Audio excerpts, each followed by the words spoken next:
2017 was an incredible year for video games, and today, finally, I am counting down my top 10 games of 2017. Now, there are a few honorable mentions I'll bring up at the end, and a few reasons why some certain games, like Zelda, didn't end up here on the list. But anyways, I hope you enjoy my top 10 games. They're going to be different from yours for certain, and I hope to hear about yours in the comments down below. But anyways, on with the list.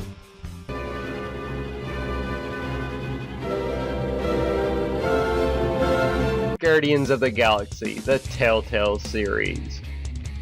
Every year since, when I first started doing these top 10 videos for my favorite games of the year, I had a Telltale game on there. In fact, The Walking Dead was my game of the year the first year I did one of these videos, and every year since, Telltale seems to get a game in on my top 10 list, and this year they did it by using characters that I really, truly love and enjoy watching. I've loved the characters from the comics, I absolutely adore the movies, and the Telltale series was just the same. I really enjoyed what Telltale did here with Guardians of the Galaxy, and the episodes came out on a fairly decent schedule. We weren't waiting that long, so bravo Telltale, you squeaked one in on my top 10 yet again.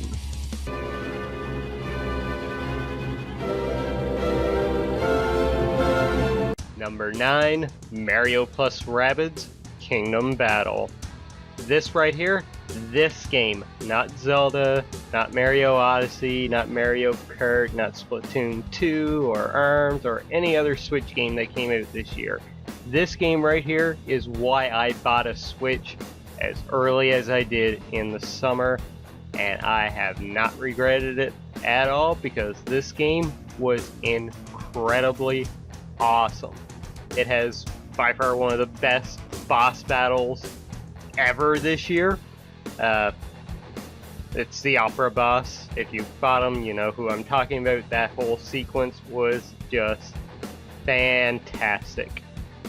This was XCOM meets Mario, and y'all know me, I love me some XCOM, and I really, really loved me some Mario plus Rabbids. Never thought I'd like the Rabbids, but it worked here.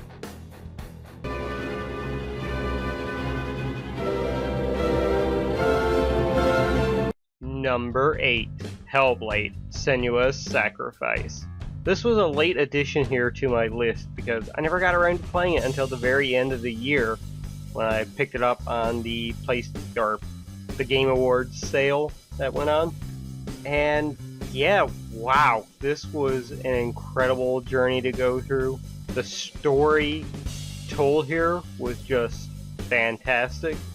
The gameplay was alright. The combat felt pretty good. Could be extremely difficult sometimes. The puzzles, the odd occasion was a bit obscure, but story is key, and the story here was incredible.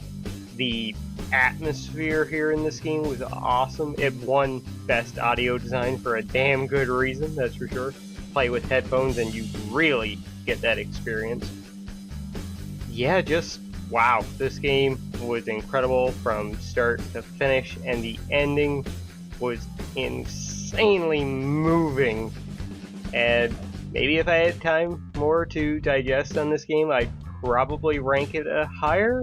But 2017 was an incredible year for games, and yeah, I'm glad to put it here at number 8 on my list. Hellblade, Senua's Sacrifice, perfection.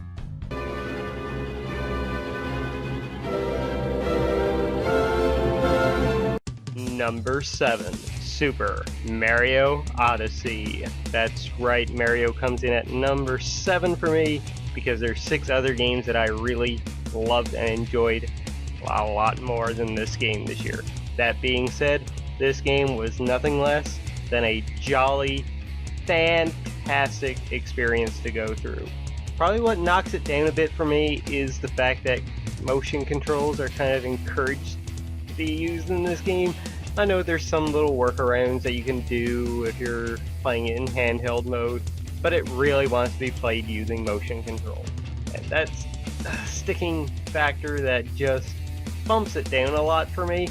It might have made number 6 if not for that, but that being said, I loved my time with Super Mario Odyssey. I thought it was fun. I thought the story was great. The end sequence in the Metro Kingdom was phenomenal. The end of this game was so joyous. I had a smile on my face the entire time through after the final battle, in quote. But this game, it's great, it's amazing. The Switch knocked it out of the park in its first year, and I am really looking forward to Nintendo games coming up now in 2018. But we gotta talk about 2017 a bit more yet. 6 more times, in fact. So let's do that.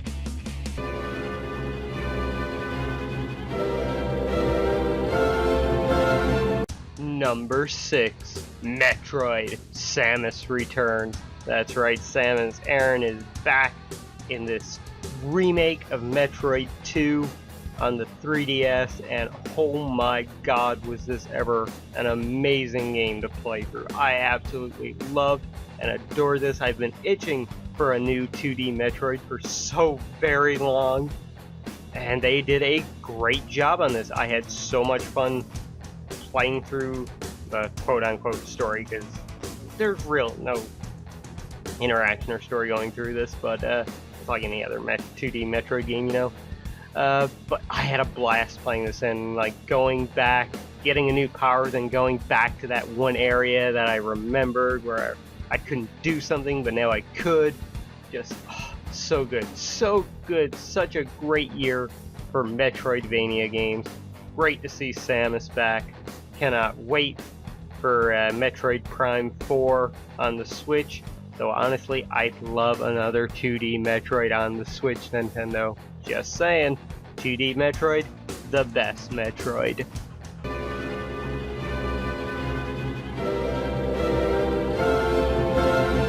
Number 5. Horizon Zero Dawn. When you talk new franchises this year, holy shit, did Guerrilla Games ever knock it out of the park. From the guys that gave you Killzone for so many years, they finally got a chance to do something new, something completely different, and they delivered on probably the best open world kind of RPG put out this year. And man, oh man, did I ever sink my teeth into this game. About 60 odd hours, I think my total ended up being. It was so much fun to just explore. Incredibly fun just to take down the giant machines. The weapons felt great, the different arrow combinations were awesome. And yeah, this game was just so good, so beautiful and gorgeous. And I played on a normal PS4. I talked with Izzy, he played on a 4K TV, he said it was stunning. Other people have said it's stunning in 4K and on a Pro. But yeah, wow. Guerrilla Games did an awesome job with this franchise. I've yet to play the Frozen Wilds DLC, but I've heard that's great too. So yeah, Horizon Zero Dawn, awesome job. Great new franchise that we can all be excited about. Yeah, bravo, Horizon Zero Dawn.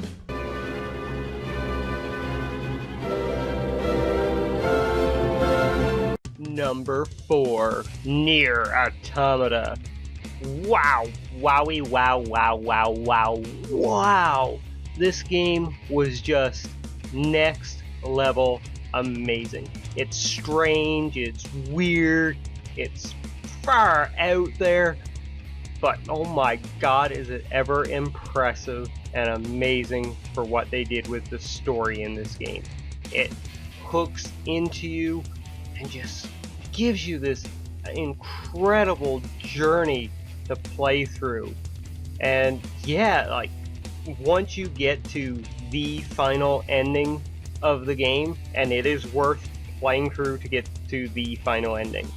But yeah, this game was amazing. It was next level.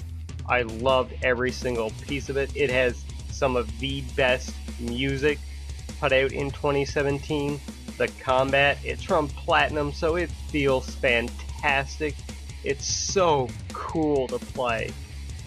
NieR Automata is just one of those games that's just on a complete different level compared to everything else. And it is a game that you should absolutely play. And if not for the next 3 games on my list, this game would have been my game of the year this year. It just had some really hard competition to go up against.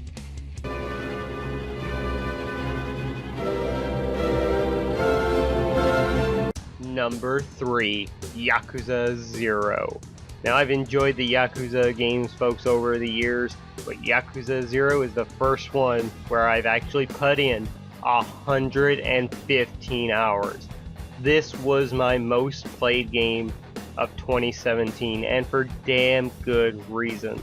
The story was incredibly well written, acted, just phenomenal writing there, and the side quests were all so much fun and memorable, from the boy who got his game stolen to training a dominatrix, or teaching her to be who she needed to be, to all these like fun and interesting characters that you would meet, like Mr. Libido. Just, it was so much fun and entertaining. The mini games were all incredible, from like actual full-fledged Sega classics in the arcades, to Mahjong, to disco dancing. All of them were so much fun and just were great. They were absolutely fantastic. And for that, Yakuza Zero deserves number 3 on my list this year. I just had so much fun with it. It was a game that started off very early in the year, way back in last January. So yeah, Yakuza Zero, loved it, and it's the perfect jumping on point if you want to get into the franchise. And for people that have played the others, this is a great way to learn more about some of your favorite characters in the franchise. So 2 thumbs up for Yakuza Zero.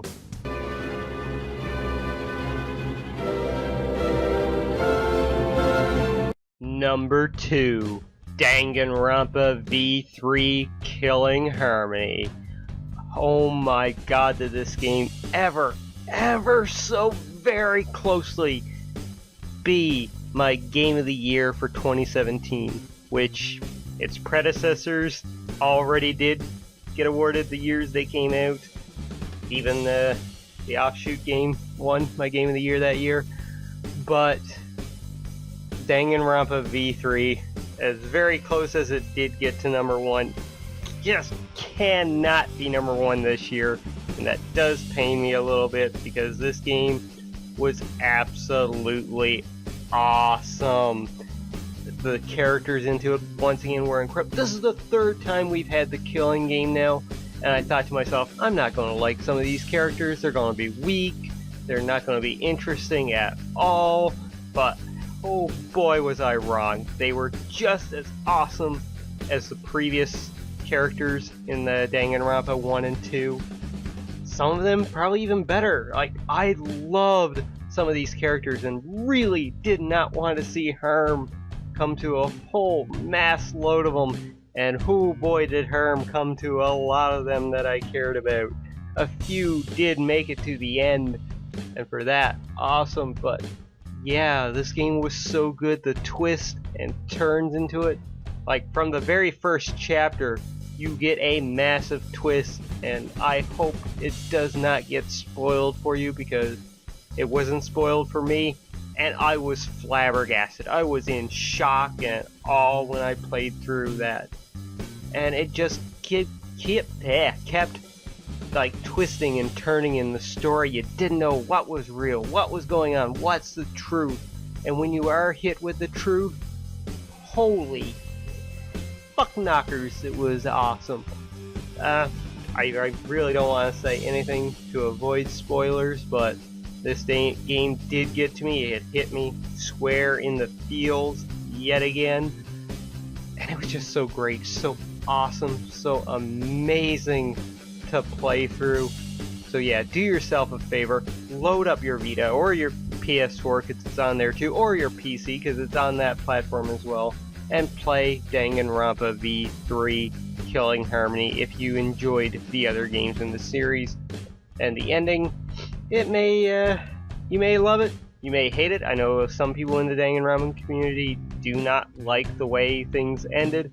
Me personally, I thought it was perfection.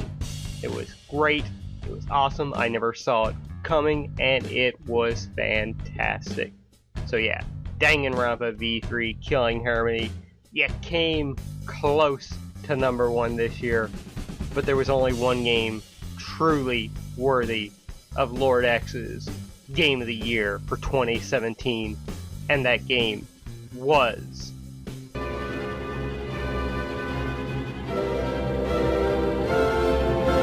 turn-based JRPGs are cool again, motherfuckers. That's right, Persona 5 is my Game of the Year for 2017 for a plethora of different reasons. The story here was incredible, and for me, spanned 99 hours of my time. The characters were also enjoyable and lovable. Morgana, the absolute best in my opinion. Just everybody was so great in this game, and they were so cool and fun, and their stories were also just awesome.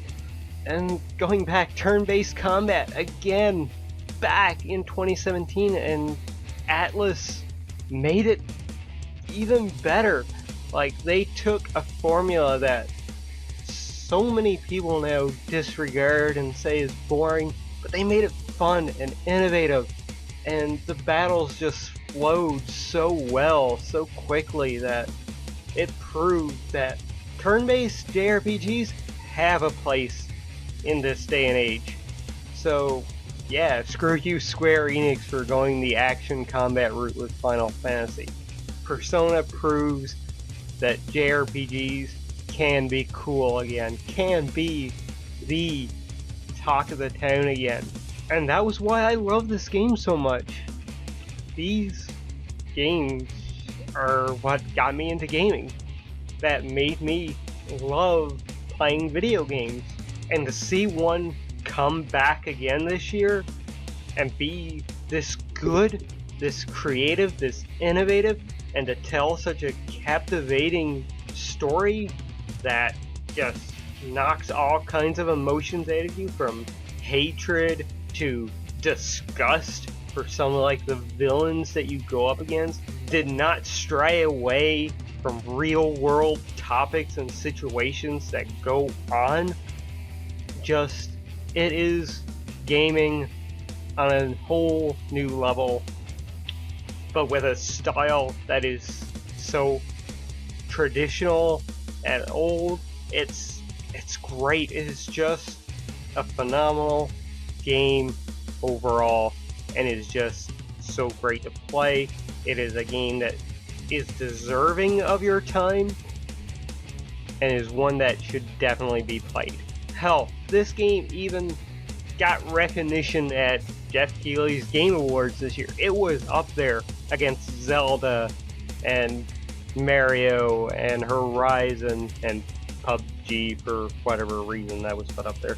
But yeah, a turn-based JRPG got nominated this year that way. That's cool. That is awesome.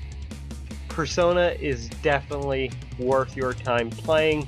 It is definitely the best game that I played in 2017, with Danganronpa V3 coming very close to it.